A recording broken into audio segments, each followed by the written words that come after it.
அனைவருக்கும் வணக்கம். இந்த சிறுவாணி இலக்கிய திருவிழாவில் வினாடி வினா நடத்த வாய்ப்பளித்த அமைப்பாளர்களுக்கு நன்றி கூறி, எந்த ஒரு போட்டியாக இருந்தாலும் சரி அதை போட்டியாக எடுத்துக்காம நம்மளுடைய அறிவை மேம்படுத்திக்கிறதுக்கு உண்டான ஒரு வாய்ப்பாக எடுத்துக்கணும் அப்படிங்கிறது தான் நான் எப்போவுமே நினைக்கிறது உண்டு. நம்ம ஜெயிக்கிறோம் தோக்குறோம் அப்படிங்கிறதெல்லாம் அடுத்ததுங்க.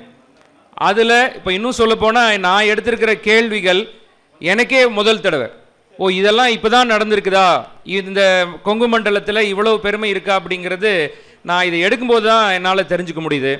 அந்த வகையில் இங்கே இருக்கிற அனைவருக்கும் சரி, போட்டியாளர்களுக்கும் சரி, இது நம்மளுடைய அறிவை மேம்படுத்தி கொள்வதற்குண்டான ஒரு வாய்ப்பாக எடுத்துக்கொள்ளணும். ஒரு கேள்விக்கு 15 வினாடிகள் நேரம் ஒதுக்கப்படும். யாருக்கு முதல்ல தெரியுதோ நீங்கள் கையை உயர்த்தி மைக்கு கையில் வாங்கி பதில் சொல்லலாம்.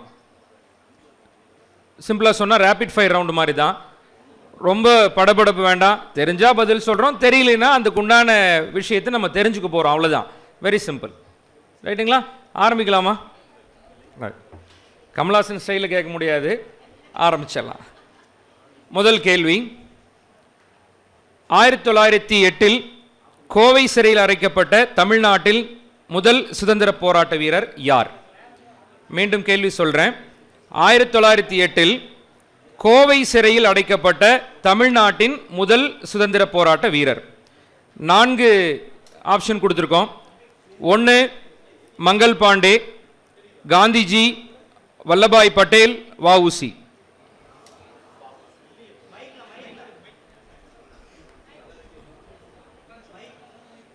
பதில் சொல்லு.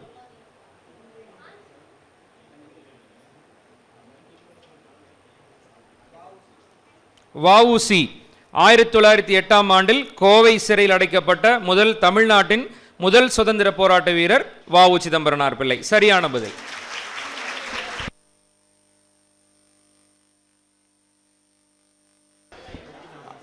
அடுத்த கேள்வி, காந்திஜிக்கு எப்பவுமே கோயம்புத்தூரில் நிறைய சிலை வைத்திருக்காங்க. காந்திஜிக்கு அடுத்தபடியா ஒரே ஒரு சுதந்திர போராட்ட வீரருக்கு மட்டும் 2 சிலைகள் கோவையில் அமைக்கப்பட்டிருக்கு. நிறைய சிலைகள் பார்க்கிறோம்.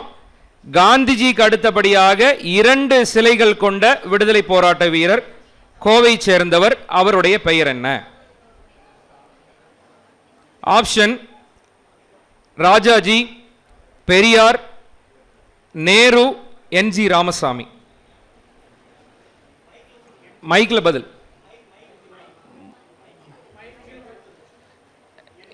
என்ஜி ராமசாமி என்பது சரியான விடை.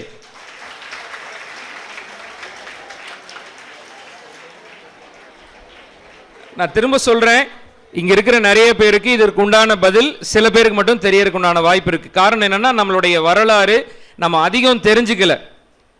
முக்கியமாக கொங்கு மண்ணில் விடுதலை வீரர்கள் இத்தனை பேர் இருந்திருக்காங்க. விடுதலை அப்படின்னா, வீரம் அப்படின்னா போராட்டத்துக்காக போறதோ உயிரிழக்கிறது மட்டுமே இல்லை.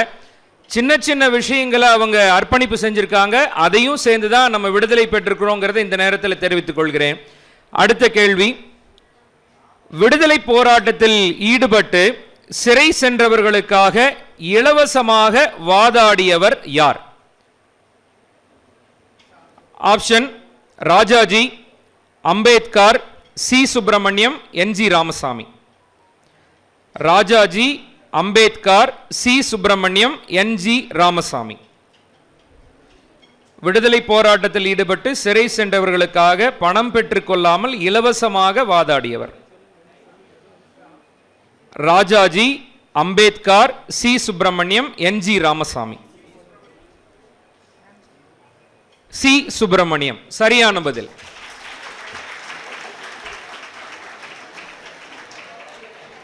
அடுத்த கேள்வி, வீடுதோறும் ராட்டை கொடுத்து சுதேசி இயக்கத்திற்கு துணை நின்ற கொங்கு மண்டல வீரர். ஆப்ஷன் காந்தி, ராஜாராம், பாண்டுரங்கன், ஐயாமுத்து. காந்திஜி வீடுதோறும் சுதேசி இயக்கத்துக்காக ஒரு வீட்லையும் கொண்டு ராட்டை சுத்துங்க அப்படின்னு சொல்லி கொடுத்தாங்க. 4 பேர்ல காந்தி, ராஜாராம், பாண்டுரங்கன், ஐயாமுத்து. ஐயாமுத்து. இப்போ மற்ற 2 அணியரும் நீங்க பதில் கரெக்டா சொல்றீங்க, கொஞ்சம் வேகமா இருக்கணும். அவருக்கு உண்டான பதில் அவருக்கு தெரியுது, கொஞ்சம் வேகமா இருந்தா நீங்களும் ஜெயிக்கிறதுக்கு உண்டான வாய்ப்பு இருக்கு. அடுத்த கேள்வி, கொங்கு மண்டலத்தின் இரட்டை குழல் துப்பாக்கி என்று பெயர் பெற்றவர்கள். கொங்கு மண்டலத்தின் விடுதலை போராட்டத்தில் இரட்டை குழல் துப்பாக்கி என்று பெயர் பெற்ற இருவர்கள். சுப்பிரமணிய சிவா வஉசி, சுப்ரி சுப்பையா, ராஜாஜி பெரியார், காந்தி நேரு. சுப்ரி சுப்பையா என்பது சரியான பதில்.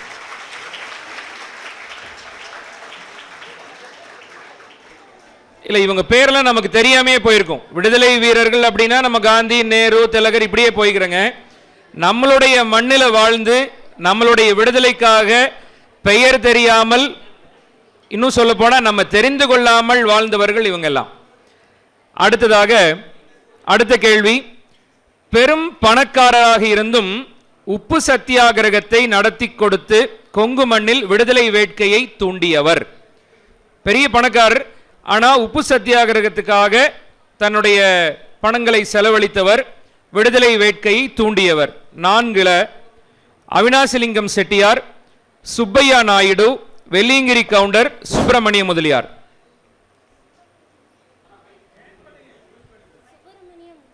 இல்லை.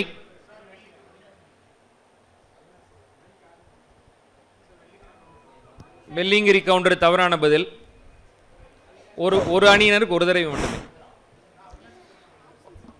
அப்ப அவினாசிலிங்கம் செட்டியார், சுப்பையா நாயுடு, வெள்ளியங்கிரி கவுண்டர், சுப்பிரமணிய முதலியார் இவங்க 2 பேரும் முடிச்சிட்டாங்க. அந்த ஒரு அணியினர் மட்டும் வாய்ப்பு இருக்கு.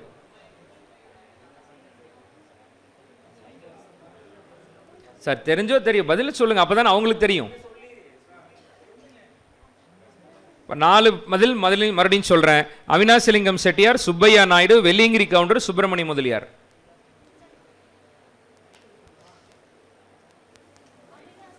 அவினாசிலிங்கம் செட்டியார் சரியான பதில்.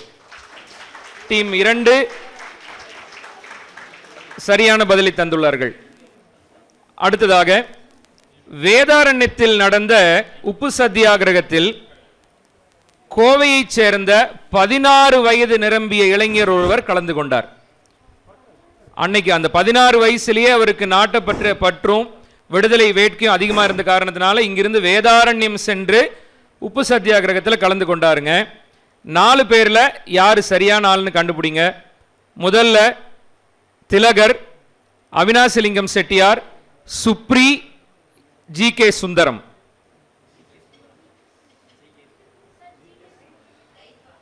மைக் ஆன் பண்ணி நீங்க சொன்னதான் உங்களுக்கு ஸ்கோர் வரும். ஜி.கே. சுந்தரம் என்பது சரியான பதில். 16 வயது நிரம்பிய பொழுது, இவ்வளவு வசதி இல்லாத காலத்தில் கூட இங்கிருந்து வேதாரண்யம் வரை சென்று அந்த உப்பு சத்தியாகிரகத்தில் கலந்து கொண்டவர் ஜி.கே. சுந்தரம் அவர்கள். அடுத்த கேள்வி, இப்ப தெரிஞ்சது எப்படின்னா டக்குன்னு கையை தூக்குங்க, எல்லாம் மைக்கை வாங்கி சொல்லிடுங்க. மைக் எடுக்குதா? ஆன் பண்ணிக்கங்க. கேட்கலையா? மைக் ஒர்க் ஆகலைங்களா? அண்ணா மைக் பாருங்க. அடுத்ததாக, எனக்குண்டான பெருமை, கோவையில் ஆசிரியராக பணியாற்றி மாணவர்களிடையே விடுதலை வேட்கையை தூண்டியவர் யார்? ஒரு ஆசிரியர் மாணவர்களிடையே சுதந்திர வேட்கையை தூண்டியவர் யார் அப்படின்னு கேட்டிருக்காங்க. 1 அப்துல் ரஹீம், முகமது ரியாஸ், கருப்பன் சேர்வை, சின்னமலை. டீம் ஏ.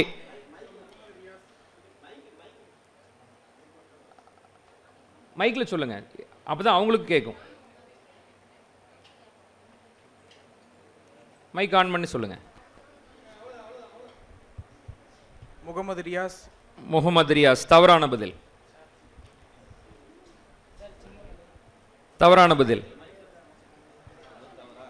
முகமது ரியாஸ், கருப்பன் சேர்வை, சின்னமலை, அப்துல் ரஹீம் 4 பேர்ல யார் ஆசிரியராக பணியாற்றி மாணவர்களிடையே?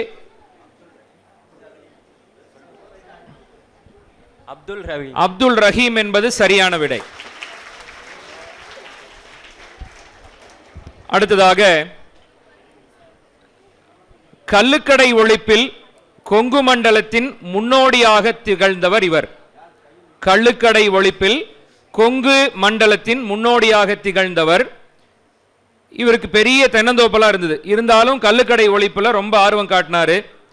நால்வரில் யாருக்கு சரியான பதில்னு பாருங்க. ராமசாமி கவுண்டர், பழனிசாமி கவுண்டர், வீரபத்திர கவுடர், வெள்ளியங்கிரி கவுண்டர்.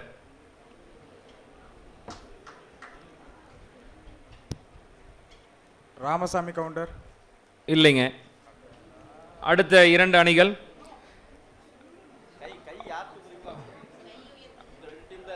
ராமசாமி கவுண்டர், பழனிசாமி கவுண்டர், வீரபத்திர கவுடர், வெள்ளியங்கிரி கவுண்டர். 4 பேர்ல யாரு கள்ளுக்கடை ஒழிப்புல தீவிரமா இருக்கிறாங்க? வெள்ளிகிரி கவுண்டர். வெள்ளியங்கிரி கவுண்டர் சரியான பதில். அடுத்தது, கோவையில் 1912 காந்தி அவர்கள் நடைப்பயிற்சி சென்ற சாலை இன்று வரைக்கும் அது நடைப்பயிற்சி சாலையாகவே உள்ளது. அந்த சாலையின் பெயர் என்ன? 1 நஞ்சப்பா சாலை, பாரதியார் சாலை, காந்திஜி சாலை, ரேஸ்கோர்ஸ் சாலை. தவறான பதில். ரேஸ்கோர்ஸ். ரேஸ்கோர்ஸ் சாலையில் தான் 1912 காந்திஜி நடைப்பயிற்சி செஞ்சாருங்க. இன்னைக்கும் அங்க நடைப்பயிற்சி செஞ்சுக்கிட்டு இருக்காங்க. அடுத்தது, நம்ம எல்லாருக்கும் தெரியும் கோவையில் கடற்கரை இல்லை. கடற்கரை இல்லாத கோவையில் இந்த இடத்தில் தான் உப்பு சத்தியாகிரகம் நடைபெற்றது. கோவையில் உப்பு சத்தியாகிரகம் நடைபெற்றது. கடற்கரை இல்லை. ஆனால் விடுதலை நேரத்தில் எங்கெல்லாம் கடற்கரை இருந்தோ அங்கே எல்லா இடத்துலையும் உப்பு சத்தியாகிரகம் செஞ்சாங்க. அப்போ கோவையில் நடந்த இடத்துல எந்த இடம் சரியானதுன்னு சொல்லுங்க. குமாரசாமி குளம், சிங்காநல்லூர் குளம், ரேஸ்கோர்ஸ் சாலை, வாளாங்குளம்.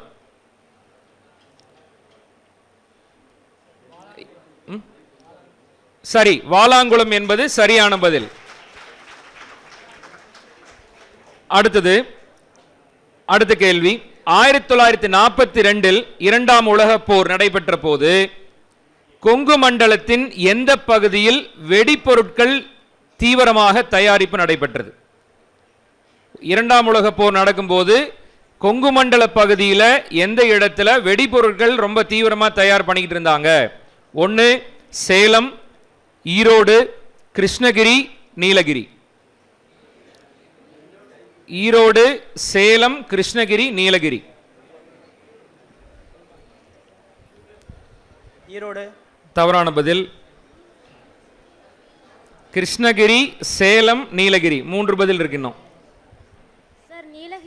சரியான பதில். 3வது அணியினர் நீலகிரியில தான் இரண்டாம் உலக போர் நடைபெற்ற போது நமது மண்டலத்தில் அதிகமாக வெடிப்பொருட்கள் தயாரிப்பு நடைபெற்றுக் கொண்டிருந்தது. அடுத்ததாக, சுதந்திர போராட்டத்திற்காக பல்வேறு வீரர்கள், தலைவர்கள் கொங்கு மண்டலத்துக்கு வந்திருக்காங்க. காந்திஜி மொத்தமாக எத்தனை முறை கோவை வந்தார்? சுதந்திர போராட்டத்திற்காக மட்டும் காந்தியடிகள் கொங்கு மண்டலம் அப்படின்னு சொன்னோம்னா எத்தனை தடவை வந்திருப்பார்? Option A 12, 8, 9, 3. அவங்க கை நீக்கிட்டாங்க.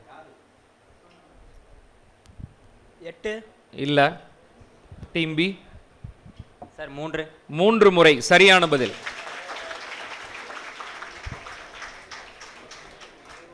அடுத்ததும் காந்திஜி பற்றி கேள்விதான். கொங்கு மண்டலம் வந்த காந்திஜி முதலில் உரையாற்றிய இடம் எது? முதல்ல காந்திஜி கொங்கு மண்டலத்தில் வந்து விடுதலை உணர்வை ஊட்டுவதற்காக எந்த இடத்துல பேசினார்? ஆப்ஷன் வஉசி மைதானம், சூலூர் விமானப்படை நிலையம், ரேஸ்கோர்ஸ் மைதானம், போத்தனூர் ரயில் நிலையம்.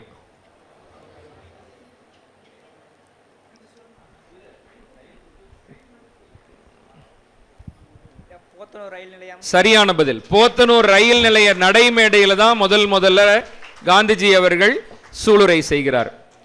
அடுத்தது, 1985 மும்பையில் ஒரு உரிமை முழக்க மாநாடு நடக்குது. கோவையிலிருந்து கலந்து கொண்ட ஒரே ஒரு விடுதலை வீரர் யார்? மும்பையில் நடக்குதுங்க. அப்பவே 1885 மும்பையில் உரிமை முழக்க மாநாடு நடக்குது. கோவையிலிருந்து போன ஒரே ஒரு விடுதலை வீரர் வஉசியா, சி சுப்பிரமணியமா, ஆலன் ஹியூமா, நரசிம்மலு நாயுடுவா? சி சுப்பிரமணியம். சார், தவறான பதில்.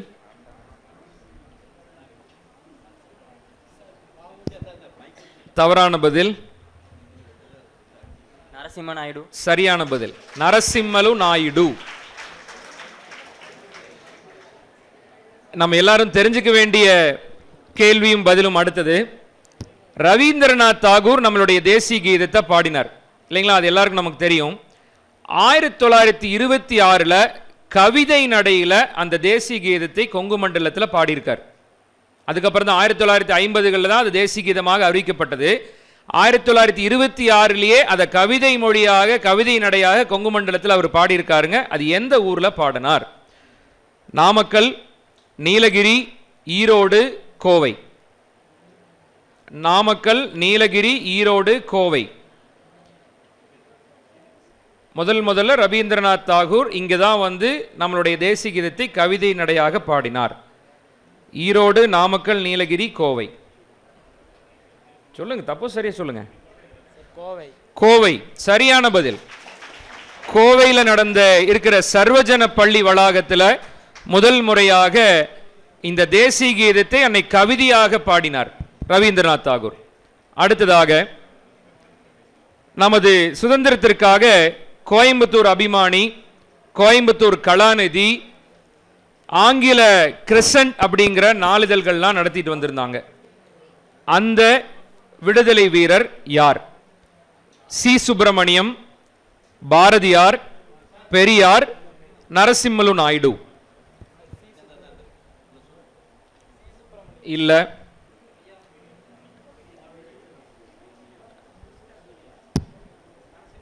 நரசிம்மலு நாயுடு என்பது சரியான பதில். சுதந்திர போராட்டத்திற்காக 2 தமிழ் நாளிதழ்கள் மற்றும் ஒரு ஆங்கில நாளிதழ் வழியாக விடுதலைக்காக ஒத்துழைத்தவர். அடுத்தது, பாரதியாரின் இறுதி சொற்பொழிவு நடைபெற்ற இடம் எது? பாரதியாருடைய இறுதி சொற்பொழிவு நடைபெற்ற இடம் சேலம், வேதாரண்யம், சிதம்பரம், ஈரோடு. ஈரோடு என்பது சரியான விடை. பாரதியாருடைய இறுதி சொற்பொழிவு பெருமைமிகு ஈரோட்டில் நடைபெற்றது. அடுத்தது, விடுதலைக்காக ஈரோட்டிலிருந்து வந்த பத்திரிகையின் பெயர்.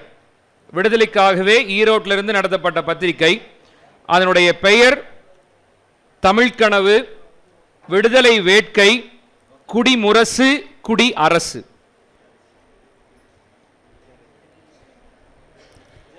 தமிழ்கனவு, விடுதலை வேட்கை, குடிமுரசு, குடி அரசு.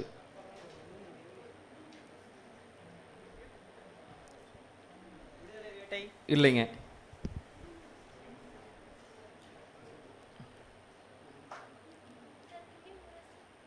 தவறான பதில். இன்னும் 2 இருக்கு.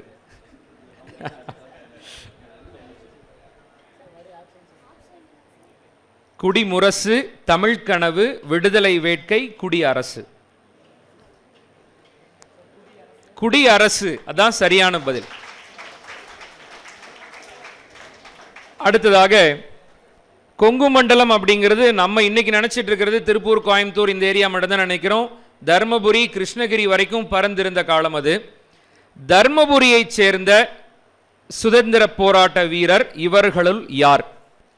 சுப்பிரமணியம், கருப்பு சேர்வையார், குமரன், தீர்த்தகிரியார். சுப்பிரமணியம், கருப்பு சேர்வையார், குமரன், தீர்த்தகிரியார். சுப்பிரமணியம். இல்ல.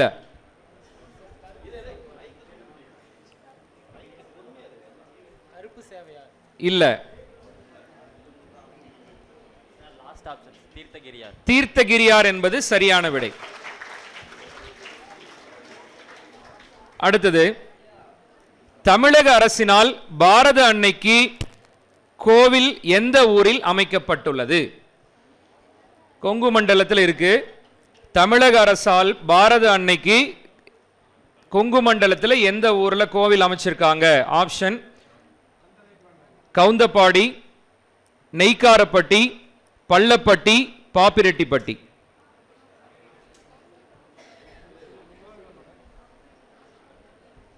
பாப்பிரெட்டிப்பட்டி. பாப்பிரெட்டிப்பட்டி சரியான பதில். அடுத்தது, திப்பு சுல்தானுடன் நல்ல நட்புறவில் இருந்த கொங்கு நாட்டு விடுதலை வீரர் யார்? திப்பு சுல்தானுடன் நல்ல நட்புறவில் இருந்த கொங்கு நாட்டு விடுதலை வீரர் யார்? தீர்த்தகிரியார், பெரியார், பாரதியார், தீரன் சின்னமலை.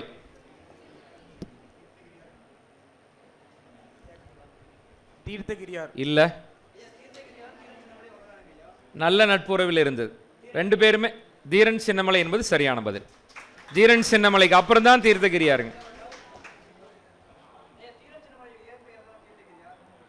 தீர்த்தகிரியார் தருமபுரியை சேர்ந்த போராட்ட வீரருங்க.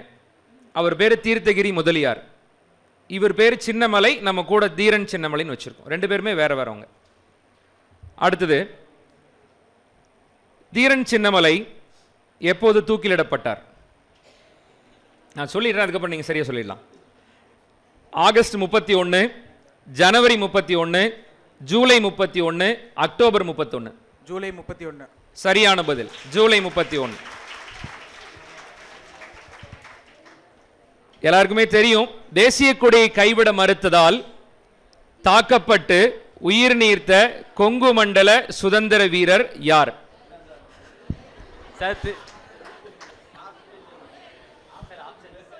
சுப்பிரமணியம், வஉசி, ராமசாமி, குமரன். கொடியாத்த குமரன். Very good, Kumaran. பசங்களோட மனசுல இருக்கிறது தெரியுது. இப்படி ஈஸியா கேள்வி கேட்டா பரவாயில்ல சார், ஒண்ணுமே தெரியாம கேட்குறீங்களே. ரைட். அடுத்தது, இவற்றில் கொங்கு மண்டலத்தில் இல்லாத ஊர் எது?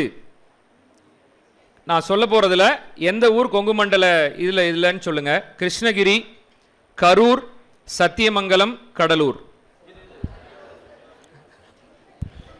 Sir Cuddalore. Very good, Cuddalore.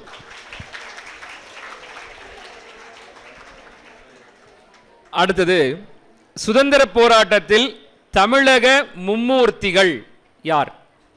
சுதந்திர போராட்டத்தில் தமிழக மும்மூர்த்திகள் யார்? நான் ஒரு ஆப்ஷன் சொல்லும்போது 3 பேர் வரும், கவனமா பார்த்துங்க. முதல் ஆப்ஷன்ல ராஜாஜி, பாரதி, சுப்பிரமணிய சிவா. முதல் ஆப்ஷன்ல ராஜாஜி, பாரதி, சுப்பிரமணிய சிவா. இரண்டாவது ஆப்ஷன்ல தீரன் சின்னமலை, வஉசி, ராஜாஜி. மூணாவது ஆப்ஷன்ல வஉசி, சுப்பிரமணிய சிவா, பெரியார். நாலாவது ஆப்ஷன்ல வஉசி, பாரதி, சுப்பிரமணிய சிவா. ரெண்டாவது ஒரு ஆப்ஷன். வஉசி, சுப்பிரமணிய சிவா, பெரியாரா? இல்ல, அவருக்கு மூணாவது ஆப்ஷன் தீரன் சின்னமலை, வஉசி, ராஜாஜி. இல்ல,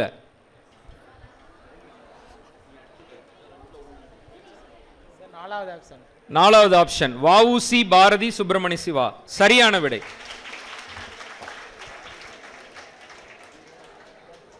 கொங்கு மண்டலம் அப்படின்னாவே பசுமை நிறைந்தது. அதற்கு காரணம் கீழ்பவானி பாசன திட்டம். அந்த கீழ்பவானி திட்டத்தின் முன்னோடியாக திகழ்ந்த சுதந்திர போராட்ட வீரர் யார்? தெரிஞ்சுக்கலாம். 1 பெரியார், 2 ஈஸ்வரன், 3வது நல்லசிவம், 4வது விஜயராகவாச்சாரியார். கீழ்பவானி திட்டத்தின் முன்னோடியாக திகழ்ந்த சுதந்திர போராட்ட வீரர் பெரியார், நல்லசிவம், ஈஸ்வரன், விஜயராகவாச்சாரியார்.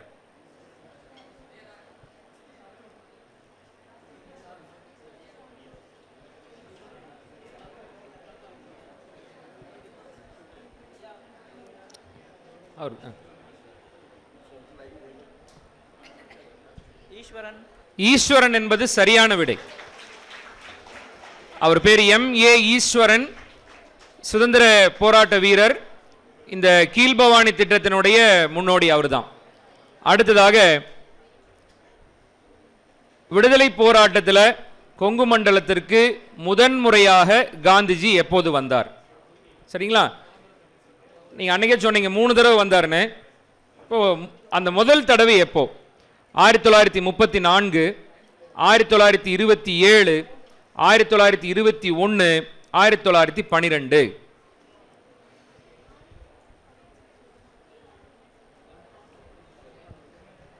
சார் 1912. 1912 என்பது சரியான விடை.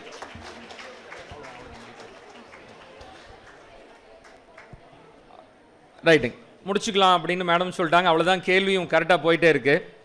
கிருஷ்ணகிரியில் பிறந்து கவர்னர் ஜெனரல், தமிழ்நாட்டின் முதலமைச்சர் போன்ற பதவிகளை வகித்து பாரத ரத்னா விருதும் பெற்றவர் யார்? 1 பெரியார், ராஜாஜி, அண்ணாதுரை, குமரன்.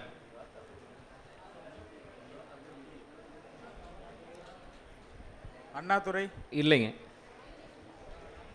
கிருஷ்ணகிரியில் பிறந்தவர், கவர்னர் ஜெனரல், நாட்டின் முதலமைச்சர், பாரத ரத்னா விருது வாங்கியிருக்காரு.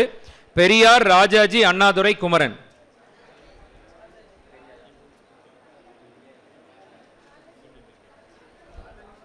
ராஜாஜி. ராஜாஜி என்பது சரியான விடை. சரியான விடை, ராஜாஜி என்பது சரியான விடை. கவர்னர் ஜெனரல், தமிழ்நாட்டின் முதலமைச்சராக இருந்து பாரத ரத்னா விருதையும் பெற்றவர். பங்கேற்பாளற்ற போட்டியாளர்களுக்கும் வாய்ப்பளித்த சிறுவாணி இலக்கிய திருவிழா அமைப்பாளர்களுக்கும் மனமார்ந்த நன்றியை கூறி எல்லாருடைய அறிவுத்திறனையும் மேம்படுத்த வாய்ப்பளித்தமைக்கு நன்றி கூறி விடைபெறுகிறேன். மீண்டும் இந்த போட்டியின் வெற்றியாளர்கள், முதல் போட்டியாளர் தேர்வாகி இருப்பவர்கள் டீம் ஏ, அவங்க 2 பேரும் ப்ளீஸ். செகண்ட் பிரைஸ் அவங்க வரிசையாக உட்காந்துட்டாங்க, முதலே ஃபிட் பண்ணிட்டாங்களாட்டு இருக்கு. நாங்கள் ஃபர்ஸ்ட் பிரைஸ் அங்கே இருந்துக்கிறோம், செகண்ட் பிரைஸ் இங்கே இருந்துக்கிறோம், தேர்ட் பிரைஸ் இங்கே இருந்துக்கிறோம் அப்படின்ட்டு. 3வது பரிசை வெல்பவர்கள் 3வது அணியினர்.